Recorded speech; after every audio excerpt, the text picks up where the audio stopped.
Intersecting Media presents. We interrupt our program to bring you this important message.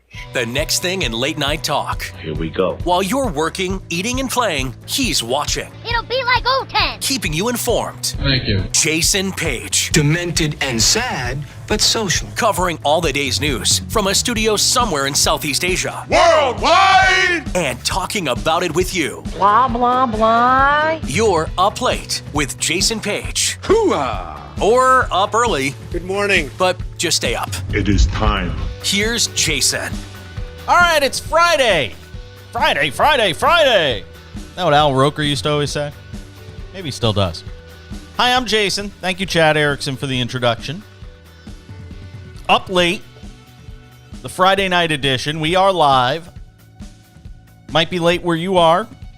It's 12 noon where I am on Saturday in Singapore. Hope you're all doing well. Got a lot to do over the next 60 minutes. As I was mapping out the show earlier in the day and last night, this is one of those days, one of those crazy news days, where I could easily do 2 or 3 hours. There's that much to talk about. I mean, it's nuts how much there is to discuss. Yes, there is the political. Yes, there is an interesting topic I want to get into regarding kind of COVID-19, but sort of where we go post-COVID-19. I'll get to that coming up in a few minutes here. Also, a lot going on in sports. Just a ton of sports news came out on Friday that I want to get into later in the show. People always say, we miss you talking about sports. You don't talk about sports enough anymore. I don't want to just hear about politics. Well, you'll get your wish. Later in the show, I will get into plenty on the political side, rather on the sports side of things. And then we're at the weekend. Chinese New Year still here in Singapore. We're still celebrating. We're having a bunch of people over to the condo tonight. Nobody gets to come in the studio, though. We block off the Bat Cave. Nobody gets to come in. Well, maybe I'll let a few people in. I'm still trying to figure out what the whole Chinese New Year thing is about. It's still not. It's still something I'm sort of educating myself on, what it's all about. But I'm learning. I'm picking it up. All I know is a lot of stuff is closed. And that's one of those weird things I'm not really used to in Singapore is a lot of businesses being closed. Whereas in the U.S., Christmas, New Year's, Thanksgiving, it doesn't matter. We're staying open. We want to make money. In Singapore, they will forgo making money for a couple of days for this one holiday, Chinese New Year. That's what they do. All right. Begin with the political. And it's political, but it also dovetails into something else. Yes, we had the impeachment ceremony, or the impeachment proceedings continue on, and it does kind of feel largely ceremonial because I think we all know what the outcome's going to be, which is Donald Trump will not be convicted in the Senate after being impeached in the House. But I find most fascinating not the impeachment proceedings on Friday, which it's just hard to take it seriously, the whole process, because you've got Republican senators going behind closed doors with the attorneys for Donald Trump, when the Republican senators are going to be the one rendering a verdict on Donald Trump's guilt or innocence. Something doesn't match up. But then you hear on the other side that Democrats have probably been doing the same thing with Democratic senators meeting with House managers. You're getting these scripted question and answer sessions for 2.5, 3 hours, whatever it was, on Friday. And you're just not getting anything. You're not getting a lot of substance. You're getting little clues as to who might vote for him, vote to convict Trump, and that's about it. And ultimately, this is probably going to be the largest vote to convict a president in an impeachment trial. You're going to wind up, I think, somewhere 55 to max 60 senators, which means you're going to get 5 to 10 Republicans that ultimately vote to convict Donald Trump in the Senate. And I know he's going to brag that, see, it was a witch hunt twice. I didn't get convicted twice. I beat the Democrats. The reality is, the stain on his legacy, the tarnish on his name. And I know a lot of people are saying, well, you've got to convict him because you can't let him run for president again in 2024. Do you really think he's going to get... I know people are going to say, but nobody thought he'd get elected in 2016. Yes, that was when he was an unknown commodity as a politician. Now everybody knows what he is. There's no way Donald Trump is going to get elected in 2024 if he runs. It's not going to happen. Now, I understand the fear, and Ted Lieu might have brought this up, or Joaquin Castro might have brought this up, where they said, we're not afraid of him running and winning. We're afraid of him losing and doing this sort of thing again. And that is a legitimate concern. And he's still going to be a force within the Republican Party, which leads me to where I want to open the show on this Friday. And that is with the idea that Donald Trump isn't going anywhere. If you're tired of hearing about Donald Trump, I have bad news for you. Really bad news. You're going to hear a lot more. And you're going to hear it for a while. And here's why. As I was preparing for the show on Thursday, my Friday night, your Friday morning, as I started to prepare for the show and put topics together, I started to come across different stories that I wanted to get into. And that's why I could easily do 2 or 3 hours today if I really had the time. And if my voice would hold out, which I don't know if it would hold out for more than an hour of just me. First story that pops up on Friday morning in the U.S. Well, Trump was sicker than we thought. The New York Times put out a big piece about the fact that Donald Trump was on the verge of going onto a ventilator when he went to Walter Reed Hospital back in October. His blood oxygen levels. This was a piece done by multiple writers, including Maggie Haberman, who does terrific reporting at the New York Times. When Trump was hospitalized in October, his blood oxygen levels had plunged, and officials feared he was on the verge of being placed on a ventilator. They basically said to Trump, you go to Walter Reed now. He relented. They said, you go to Walter Reed now, or you're going to risk having Secret Service carry you out because you're unable to walk yourself out. Optics? How do you think that's going to look? And Trump basically said, okay, I'll go. I can't do a good Trump impersonation, so. But his prognosis was bad at one point. Remember, they did the whole Regeneron thing. I mean, they went as far and beyond, as they should for the president of the United States, by the way. Think whatever you want of the man. He's the president of the United States. What it would mean if he had died of COVID on the back end of his presidency, with an election still to come, it would have thrown this entire country into chaos. From a global standpoint, and I say that as somebody who's 9,000 miles from the U.S. border, and from a political standpoint, even within the borders of the United States. It would have been a disaster if Donald Trump had died. I know a lot of people like to joke around and say kind of mean things and then go, just kidding. It wouldn't have been a good thing if Donald Trump had died. Think about it. How many world leaders have died of COVID? Imagine if the leader of the free world had been the one leader to die of COVID. Oh my God, can you imagine the headlines around the world? And perception matters. So they did everything they could to get him better, and they did.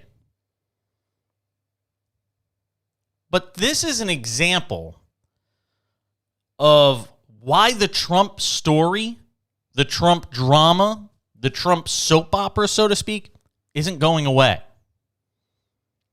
Because we got the stories while he was in the White House. And we got the reporting while he was in the White House. But think about how many blanks there still are to fill in about the last 4 years of Donald Trump in the White House. Remember that other unexpected trip to Walter Reed? Oh, it's part one of his physical. Nobody does a part one of a physical.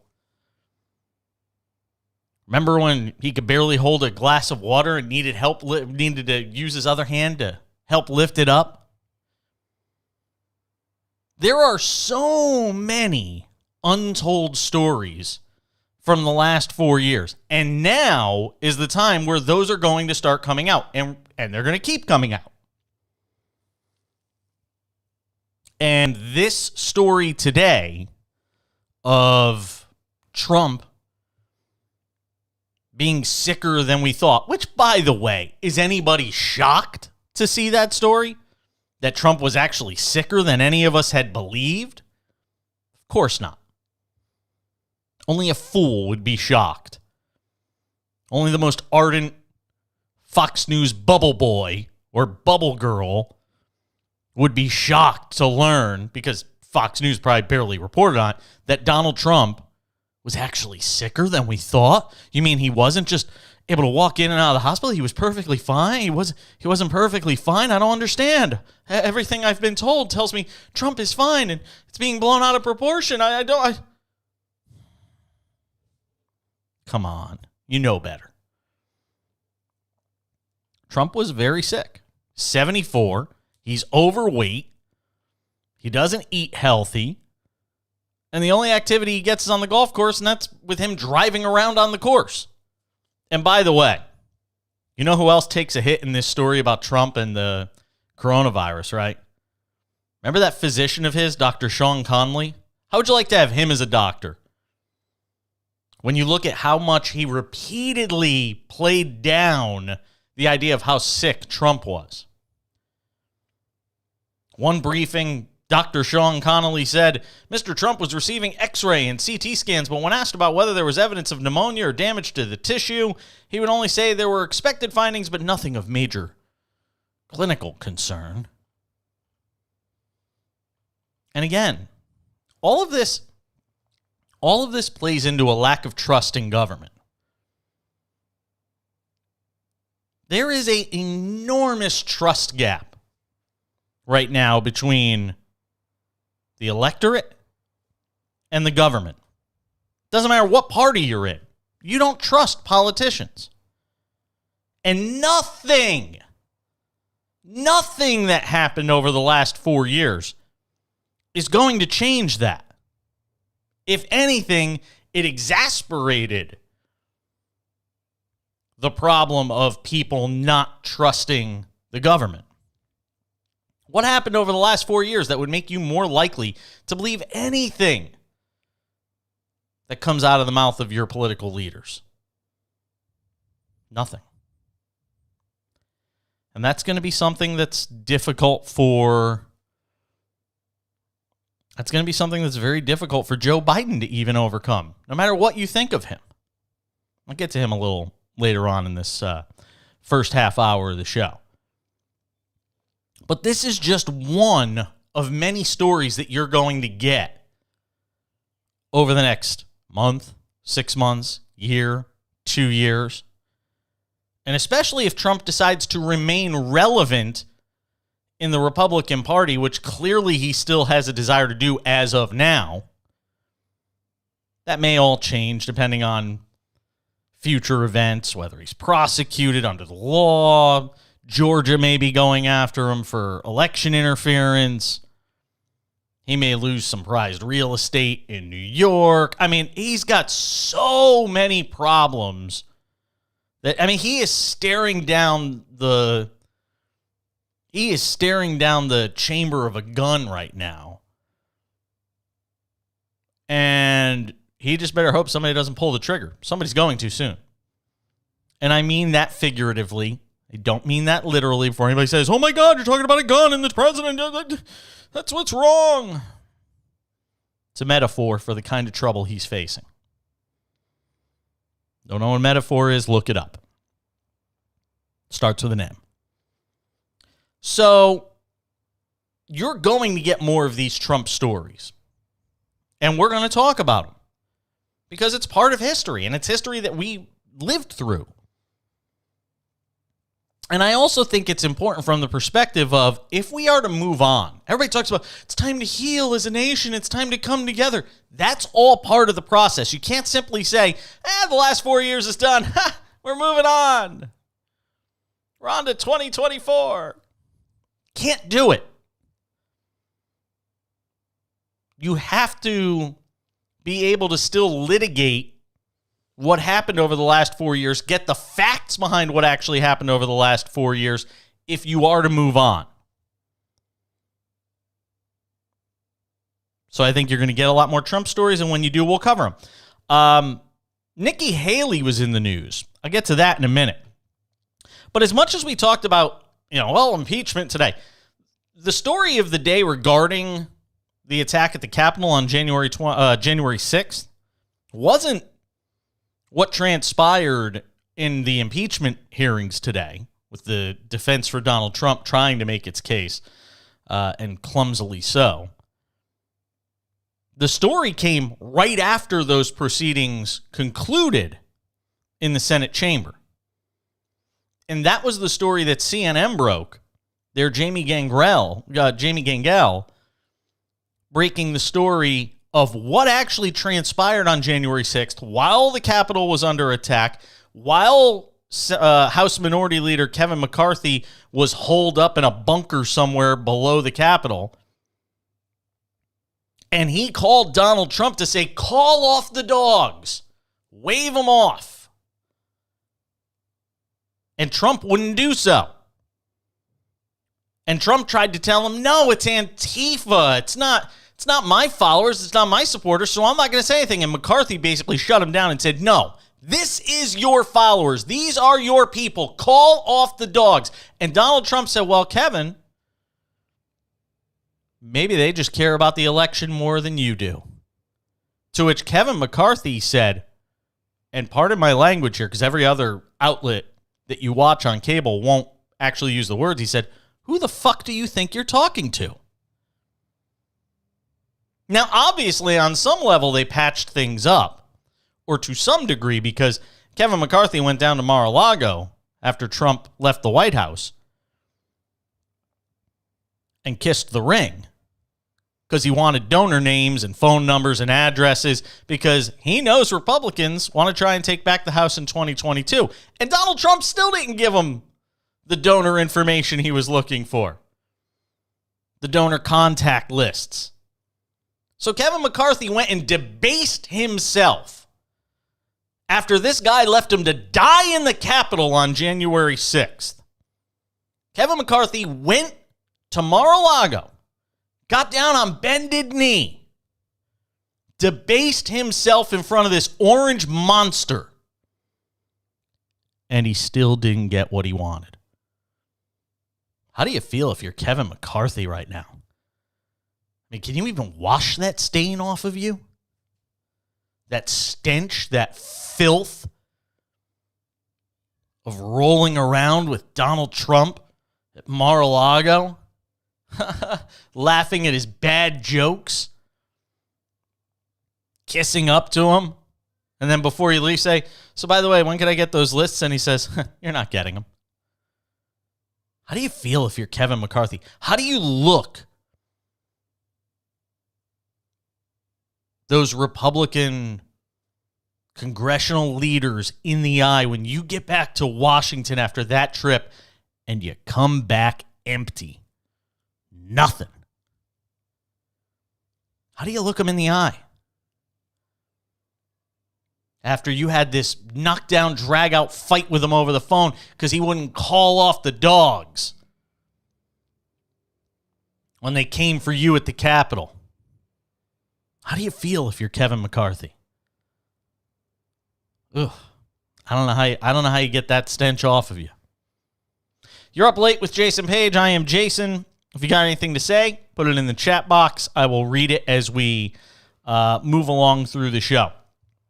Nikki Haley made news on Friday morning. Yes, like the groundhog, she stuck her head out of the hole in the ground. And look, this is where you start to figure out. I've said this before with regards to Adam Kinzinger. the Republican congressman from Illinois, I believe. He is the Eric Swalwell of the 2024 presidential election cycle. He's basically already told you, I'm running for president in 2024. He won't say it. I'm sure he'll be asked about it if he hasn't been already. He's launched this pack about we need to make a much kinder, better Republican Party. And look, I applaud him for trying to save the Republican Party. But he's running for president in 2024. Book it. And Nikki Haley made clear with her statement on Friday morning that she will also be running for president in 2024. If you don't know, now you know. Nikki Haley took on Donald Trump. Remember, she was the former Trump U.S. ambassador to the United Nations. New interview with Politico magazine. We need to acknowledge he let us down, she says. He went down a path we shouldn't have, and we shouldn't have followed him, and we shouldn't have listened to him, and we can't let that ever happen again. Those are the words from Nikki Haley. Nikki, it's too late. You already did. And even up until now, while you from time to time kind of poke the bear, you've never given the criticism you should. So now, this is political calculus on your part. You want to run for president in 2024. Donald Trump may still run. Ted Cruz may run. Marco Rubio may run. Lindsey Graham may run. Who knows who's going to run in 2024? Maybe John Kasich decides to run, but Nikki Haley is already throwing her hat into the ring. She's often tried to straddle the fence when it comes to Trump. This time around, no. She made it very clear that she's running for president in 2024, and she's trying to take down the party's tiger right now. Haley telling Politico, when I tell you I'm angry, it's an understatement. Talking about how President Trump treated Mike Pence during the January 6th assault on the Capitol. Mike has been nothing but loyal to that man. He's been nothing but a good friend of that man. I am so disappointed in the fact that despite the loyalty and friendship he had with Mike Pence, that he would do that to him. Like, I'm disgusted by it. She also said she thinks impeachment is a waste of time. Asked how Trump should be held accountable, Haley replied, I think he's going to find himself further and further isolated. Well, not so far. But this is a key point that she brings up, and I just mentioned it. And it's the potential fly in the ointment for Trump remaining so huge in terms of the party. Quote, I think his business is suffering at this point. I think he's lost any sort of political viability he was going to have. I think he's lost his social media, which meant the world to him. I mean, I think he's lost the things that really could have kept him moving. And there is still the possibility of the Senate opting to hold a measure that would bar him from holding future federal office. I don't think he's going to be in the picture, she said. I don't think he can. He's fallen so far. She acknowledged the love Republicans have for Trump is still very strong and won't fall to the wayside. Nor do I think the Republican Party, she said, is going to go back to the way it was before Donald Trump. I don't think it should. I think what we need to do is take the good that he built. Here you go. See, she's still trying to hang on to that little shred of the Trump base. Leave the bad that he did and get back to a place where we could be a good, valuable, effective party. By the way, that is her saying we are right now not a good, valuable, effective party. Again, that's somebody that's considered to be a major voice in Republican politics. Telling you we have to get back to a place where we can be a good, valuable, effective party. She's telling you the Republican Party is a shit show right now. That's what she's telling you. Whether you want to believe it or not. And again, you won't hear this on Fox News. Because it doesn't fit the narrative. You know, the Republican Party right now, you got Kevin McCarthy saying we've never been more united, everything's great. I mean, it's Baghdad Bob all over again. It's the guys on the deck of the Titanic saying, no, play more music, everything's fine. We just blew a propeller blade, everything's good. Not good. Not good at all. All right, I'm Jason Page. You're up late. That's what's going on with the Republican Party. I want to talk about the mess that is the Andrew Cuomo situation in New York right now. Is he going to have to resign? Should he have to resign? He's not saying much. We'll explain the problems that he has standing in front of him as we continue up late on a Friday night. Stay with us.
All right, we welcome you back up late. I am Jason Page.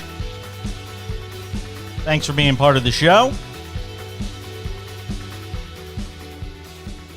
So we talked about the mess that is Republican politics. But there is more to talk about than just that, and that is the current situation with the Democratic Party. And one of its real stalwarts, especially during the coronavirus, was Andrew Cuomo. And Andrew Cuomo right now is an absolute mess. I mean, it's about as bad as it can be for the governor of New York. And I will be the first to come on here and say, I applauded the work that Andrew Cuomo was doing in New York in terms of his transparency, in terms of his being out in front of the cameras, in terms of even his wanting to take responsibility for the way things had been going in New York. He wasn't shy about taking on the president. A lot of people loved that. But one of the things that was a sticky issue for him was the issue on nursing homes in the state of New York. And how many people died in nursing homes in the state of New York as a result of coronavirus and as a result of the state's decision to take coronavirus patients and place them in nursing homes. Well, it turns out the numbers may have been even higher than any of us could have imagined. On Friday, a top aide to Governor Cuomo, Melissa DeRosa, in what was supposed to be a private conference call with Democratic lawmakers, well, it didn't wind up being so private. And now Cuomo is in the midst of a huge firestorm, facing allegations they covered up the coronavirus death toll in those nursing homes in New York. This top aide, Melissa DeRosa, admitted that the state had withheld data because it feared an investigation by the Trump Justice Department. And in reality, they didn't want to impact presidential politics by letting it be known how badly this thing was screwed up, botched by the Cuomo administration. Third term in office for Cuomo. He was thought that was somebody could have been a vice presidential candidate to Joe Biden. There was talk he could wind up being the attorney general for Joe Biden at some point. And now there's talk that he may not even be able to survive as governor for the remainder of his term. Both Democrats and Republicans in New York calling for stripping the governor of the emergency powers he has exercised during the pandemic. All the while, Republicans demanding the resignations of top Cuomo administration officials. And now they want federal investigations. Not to go too far off base here. But, and look, there's no getting around what a disaster this is for the state of New York and Cuomo. And obviously your top feeling of guilt and sorrow and remorse is for all these people that died in nursing homes under Andrew Cuomo's watch. But you know what I was thinking about tonight? And I turned on his show just because I thought maybe at the top of the show he would address it. How do you go to work every night if you're Chris Cuomo? And I didn't get to watch his whole show on Friday night, so I don't know if he addressed it. But how do you address this if you're Chris Cuomo? When you've been more than free about the idea of having your brother on your show, having some yucks and laughs with him. How do you handle this now if you're Chris Cuomo on one of the three major cable news networks and your brother is embroiled in one of the biggest political controversies in America, a cover-up of how many people died in New York nursing homes? How do you deal with that? She said, Ms. DeRosa, in this, what she thought was a private call with Democratic lawmakers in New York, basically we froze after the Department of Justice requested information last summer. We were in a position where we weren't sure if what we were going to give to the Department of Justice or what we give to you guys and what we start saying was going to be used against us. And we weren't sure if there was going to be an investigation, Mr. Rosa said during the call. It's according to a partial transcript later released by the governor's office after her remarks appeared in the New York Post. Justice Department never formally opened an investigation. That may change now. It may have to. If you want to avoid the appearance of impropriety, that Democrats are taking care of Democrats, Republicans are taking care of Republicans, and it's all dirty anyway. The Biden Justice Department is going to have to look into this now and probably open an investigation. Even Letitia James, the Attorney General of New York, who's getting ready to go after Trump, she put out a damning report on Cuomo, accusing them of undercounting coronavirus-related deaths connected to nursing homes by the thousands. It's not a good look for Governor Cuomo. There's just no way around it. We'll keep following the story, though. I don't just cover Republican politics. I talk about Democratic politics, too. I don't even have enough time to get into the whole Lincoln Project thing tonight, too, which is a bit of a mess, but we'll get to that next week. Especially because I've interviewed Rick Wilson, who's one of the founders and leading voices in the Lincoln Project. I want to follow the story a little bit over the weekend. Maybe we'll try to get Rick on next week. All right. Moving away from Republicans and Democrats for a second, because this is something that impacts everybody, not just in the United States, but all over the world. And that is masks. Mask wearing as a result of coronavirus. I remember when I lived in New York, a little bit when I lived in San Francisco, you'd see Asians walking around these major cities, and they'd always have masks on. Not all of them, but if you ever saw people wearing masks in New York or San Francisco when I lived there, they would always, you'd see people wearing masks. They were usually of Asian descent. And I always would say to my partner, why are they wearing masks? Oh, they don't want to get sick. Huh. Turns out they were ahead of the curve.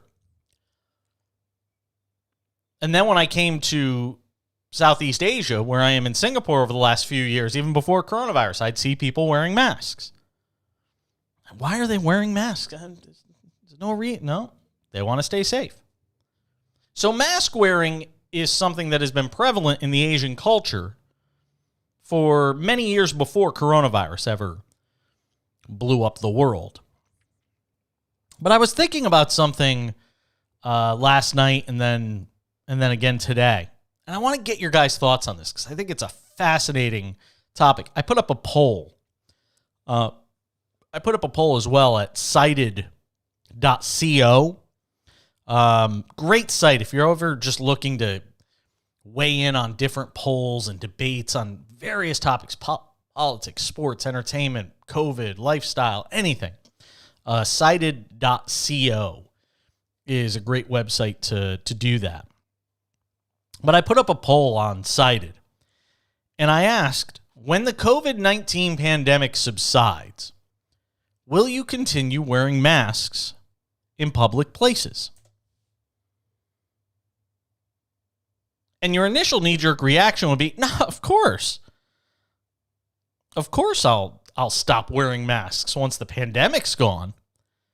But when you really think about it, I'm going to be honest. I don't know if I'm ever going to be able to walk around in public again without a mask. I've become that paranoid. And you know what? Sometimes a little paranoia is good. I've become paranoid to the point that I think I'm actually going to continue wearing masks in public when I'm on the subway here, which is called the MRT. If I'm walking around a mall, or if I'm in a men's room, I think I'm going to continue wearing masks.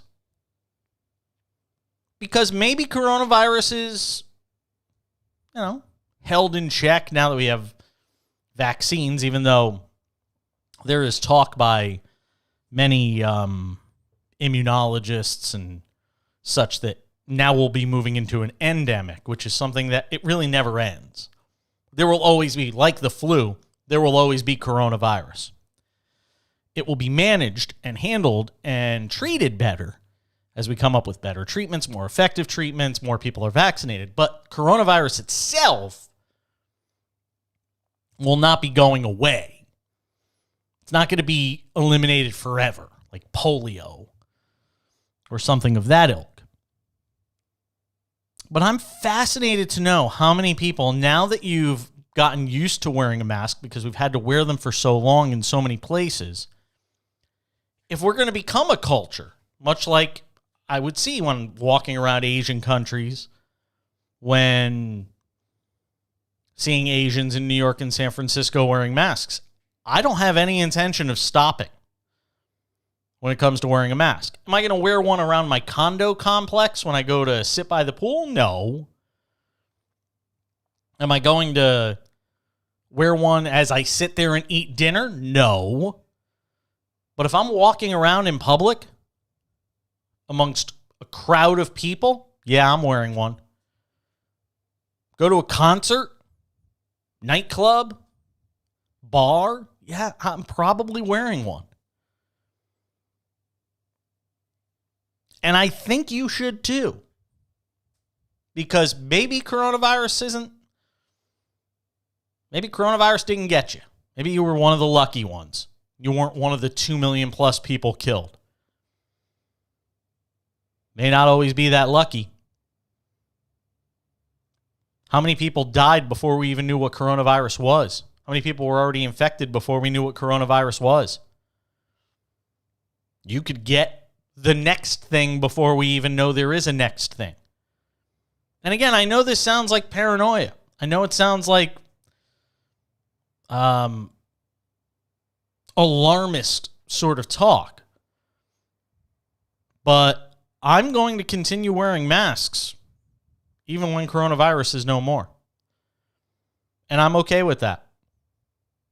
I'd rather take a proactive approach to protecting my health. Especially now, I'm in my 40s. I'm not in the greatest health. I'm not like deathly ill or anything like that, but I've got a number of ailments. I'm a little on the heavier side than I would prefer to be. My weight fluctuates and I go back and forth, but I would rather stay ahead of anything else that happens to pop up, because coronavirus isn't going to be the last thing that pops up in terms of some infectious disease that emanates from somewhere in the world. But I'm curious to know what you think. Will you continue to wear masks?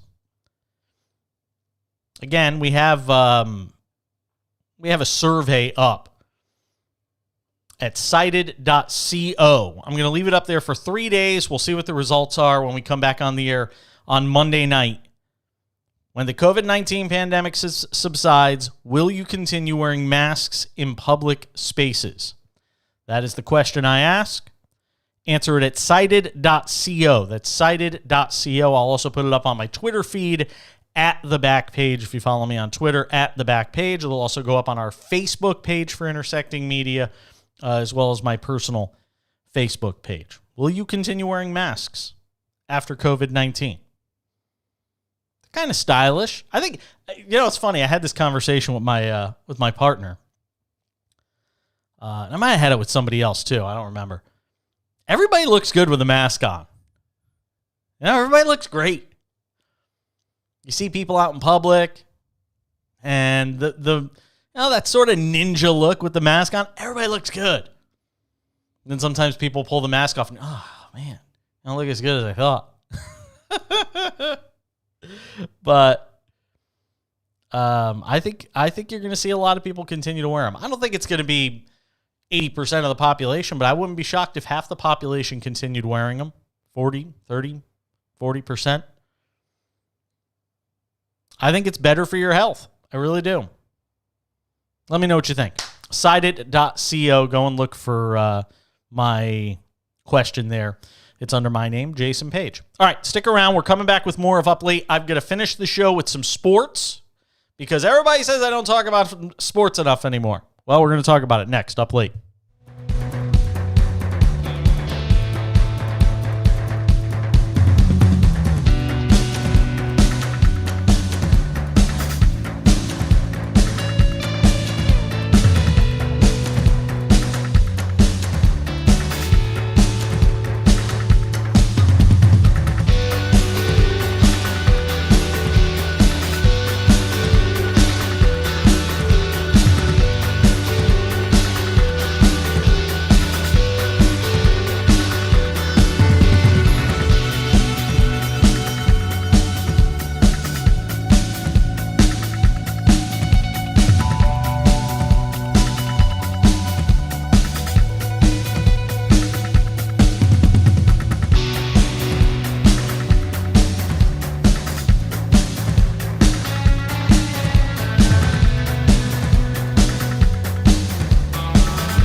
right, we welcome you back. Up late, I am Jason Page. Glad to be with you on this Friday night / Saturday afternoon, depending on where you are watching us in the world. We appreciate you doing so.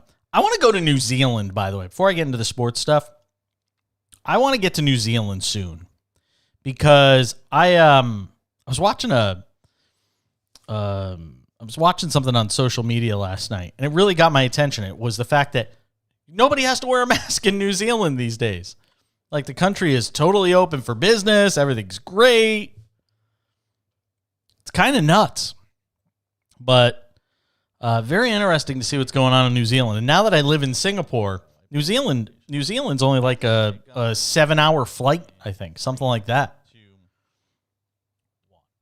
It's kind of neat. Sorry. I heard me in my ears. So I would love to get to New Zealand someday. I mean, how many people get to say they go to Australia and New Zealand? Some people might make it to Europe. Some people might make it to, Mexico or Canada. If you live in the U.S., very few people ever get to say they went to New Zealand or they went to Australia. And those are countries that are so accessible from where I am in Singapore. So hopefully soon. All right. Some sports thoughts to finish with. First of all, kudos to the Houston Texans and J.J. Watt. J.J. Watt has been the face of the Texans. Yeah, I know Deshaun Watson's the offensive presence on that team, and DeAndre Hopkins was a great receiver there before he got sent elsewhere to Arizona. But J.J. Watt has been the face of that franchise on the field and off the field for 10 years. And at 32, and you could honestly say, probably in the twilight of his career, when you consider the number of injuries he's had, he probably only has a couple of years left in terms of his playing career. And then I think he's going to be a very high-valued presence for the league post-playing career in whatever he decides to do. J.J. Watt went to the Texans. He sees that Deshaun Watson's on his way out the door. He's watched what's happened to the franchise over the last couple of years. Turnover in the front office, turnover in the head coach spot. And he goes to the team and says, look, what's the point of having me here? I'm on the back end of my career. I want to win a ring, which I think anybody could respect for a player of his caliber. He's not going to win one in Houston. And he says, let me go. And they do. No acrimony, no animosity. They say, you're free to go. So now the people will start to speculate. He's going to go play in Pittsburgh with his brother.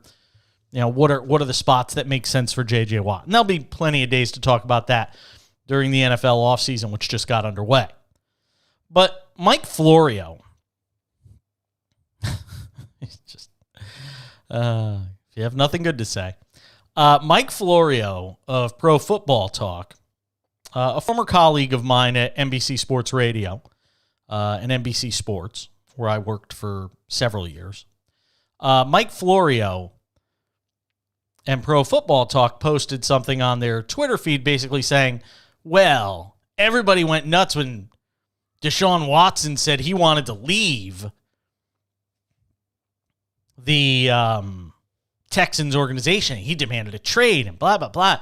But when J.J. Watt says he wants to leave, it's crickets. It's just about the most intellectually dishonest thing Mike Florio and Pro Football Talk have posted in the entire time that site and his presence has been up in the football world. And that's saying a lot because he's pretty intellectually dishonest to begin with. Understand the difference between Deshaun Watson wanting to leave and J.J. Watt wanting to leave. One has like a $60 million cap hit against the team. That being Deshaun Watson, not J.J. Watt. His number against the cap ain't anything like that. One is playing the most important position on the field. Another, still a pretty good defensive player, but hardly the face of the franchise on the field when you talk about who the most dynamic player is. That's Deshaun Watson. J.J. Watt has said and done everything right for 10 years, and he's at the end of his career. And by the way, I'm not faulting Deshaun Watson for demanding a trade. This isn't me coming down on him. It's the idea that you would even compare the apples and oranges that is Deshaun Watson to J.J. Watt. They're not the same thing. Not even close. And that's why Twitter sometimes can be very tricky. That's why Twitter sometimes can get you in trouble. Because trying to fit something into 288 characters or whatever the hell it is, trying to fit something into that small frame, and you can write threads on Twitter, but trying to put something into context that way can only end badly in most cases, because that's a conversation that needs nuance. It needs context. It requires a deeper dive into why we feel one way about Deshaun Watson and why we feel one way about J.J. Watt. They're just completely different situations. And by the way, I don't know if one necessarily happens without the other. If Deshaun Watson doesn't say that he wants to be traded and the team basically is forced into the idea of trading him, I don't know if J.J. Watt demands a trade. But now that he sees the writing on the wall and the fact that the organization is going to go into a rebuilding mode, as much as you could have one in the NFL, because you can rebuild pretty quickly in the NFL. Go look at Tampa Bay as an example. Missed the playoffs last year, won the Super Bowl this year.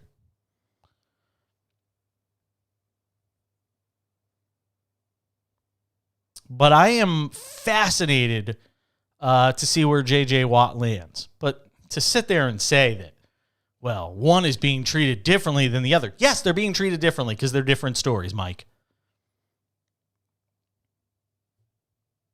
Point of clarification, full disclosure. Here's my Mike Florio story. So when I was at NBC Sports Radio, I'd been there about 6 months. And Florio wrote something in one of his articles, the zillion articles he posts up on Pro Football Talk. Mike Florio wrote something, and I disagreed with it on my radio show. Tried to get him on to talk about it. He didn't want to come on. Didn't even respond to our producer, even though we worked for the same company. And I said, I took him to task, gave him a chance to respond. He didn't want to respond. But I took a column that he wrote to task, and I won't get into the ins and outs of it because it's a pretty convoluted subject. But he wrote an article. I took it to task. Would you believe the next day I get a phone call from my agent that Florio called senior management with NBC Sports, not NBC Sports Radio. He called the top brass at NBC Sports Group and basically demanded my head. I mean, really, dude? You're that insecure? You can't take anybody taking you on? Can't come on and answer a few questions about something you wrote? Really? Try to get somebody fired? Some weekend guy at NBC Sports Radio? Really?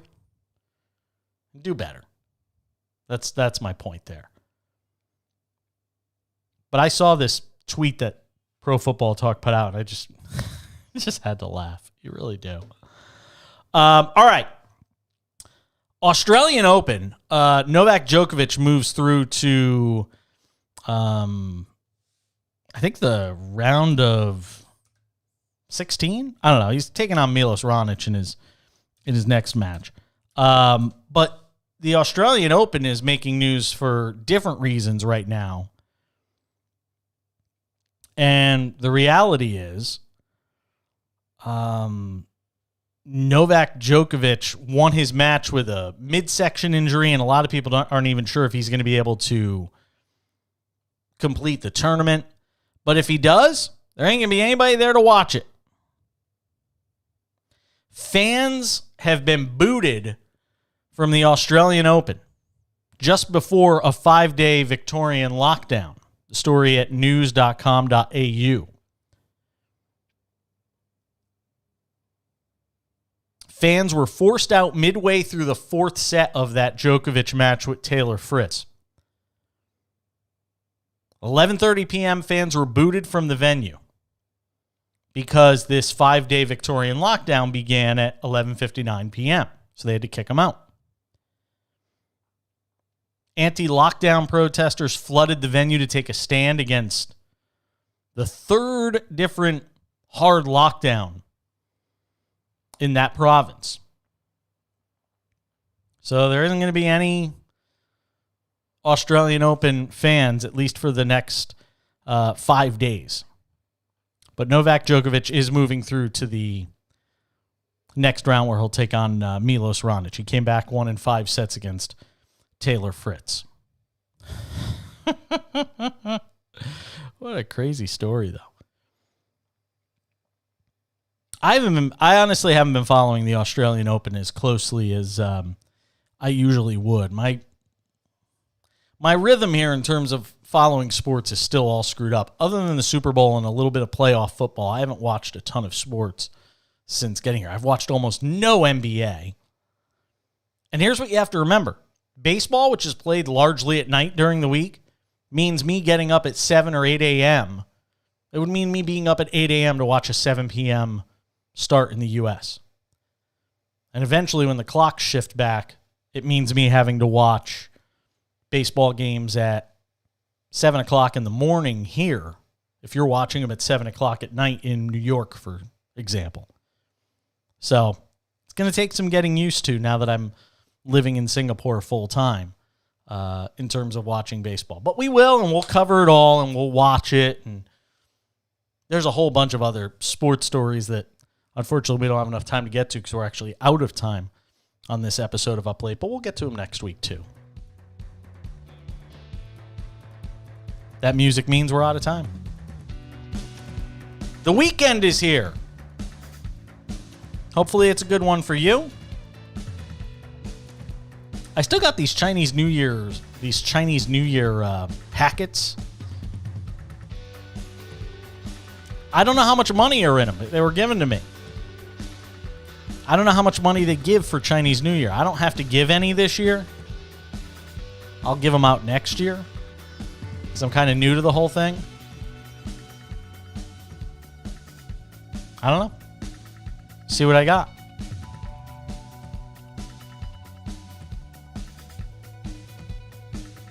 I'm ready for the weekend. Go eat some more chips and salsa now. I don't know. I've had the munchies today. I never usually eat in studio, but these are good. Quite sad. Really good.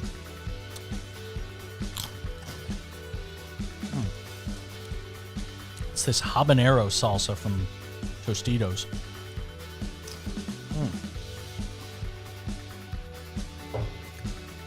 It's not on the list of diet items that I've been eating. All right, listen. Have a great weekend. Stay safe. Mask up. We'll catch you back here on Monday. Don't forget, subscribe to the Intersection podcast, too, from Believe. I'm Jason Page. We'll see you next time. Have a great weekend.